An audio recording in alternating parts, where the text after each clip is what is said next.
AB 109 was thrust upon San Diego County, and what we had to do was we had to come up with a plan, and it was a collaborative effort between the Probation Department and all other law enforcement agencies within the county. The period of reentry, that first 72 hours of release, is critical for offender success.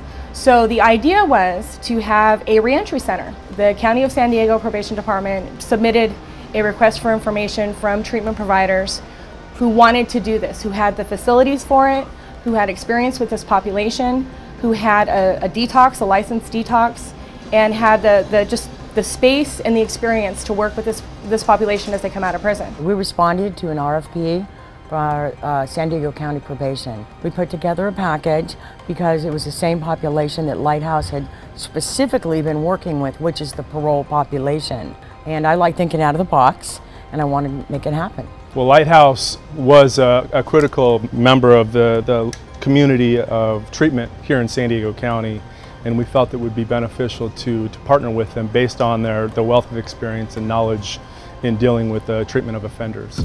The average parolee has to report within 24 hours. We transport them here in almost, the speed of light, and get them here at that real critical time to assess them, figure out what their needs are, and then go forward from there. They're immediately drug tested. If they test positive for illegal substances, they go right to on-site detox. And they have the ability to stay here for up to 7 days short-term transitional housing. Probation officers are co-located with behavioral health specialists, clinicians, and all of these things kind of were born out of that subcommittee.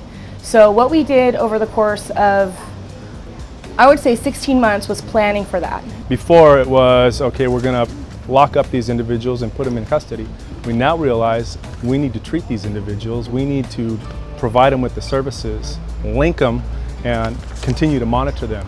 Right here is the Lighthouse Residential Treatment Program. This is where the offenders who go to that program receive treatment services. The program's 6 to 12 months long, wrap around a lot of parolees and then some PRCS and mandatory supervision offenders. The offenders, they're picked up. I have about 7 drivers on site here and another 12.5 working out of Central and Northern California. I have a team that greets them. We're the warm handoff. They're down to earth, they're friendly, they're credible role models because a lot of them have histories also. We don't only address the drug treatment, we address the life skills. Not everybody's a drug offender. We address the criminal behavior, the thought process. We do the cognitive behavioral therapy.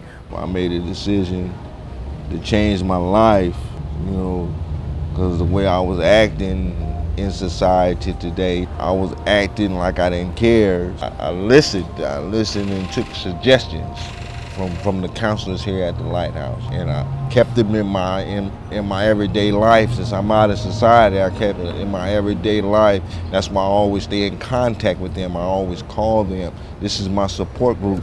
Another component of this is we really focus on emotional literacy. We have open process groups where they can say anything they want in the group, and they do. So they learn to have a language other than drugs and violence and 4-letter words. Oh man, this program's amazing. Here it's different. All the other programs that I've been in, these counselors here in this program, even the director, you can go to them for anything and they'll stop what they're doing to help you.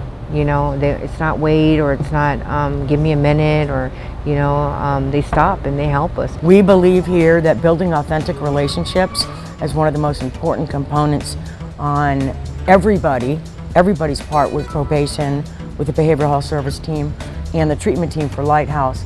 Adds to the success of these offenders. They know that people care. The guys are amazing, they're respectful.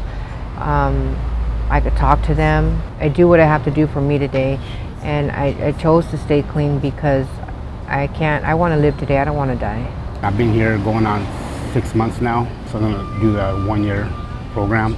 This program here helps you, it helps you get in touch with your emotions, your feelings, helps you with your anger problems that we have, helps you deal with everyday issues that come up, how to communicate, and come out with your own problems, so you can know how to deal with them the correct way. And that's what's helping me, become a better person. I've been really thinking about going back to school, and learning something.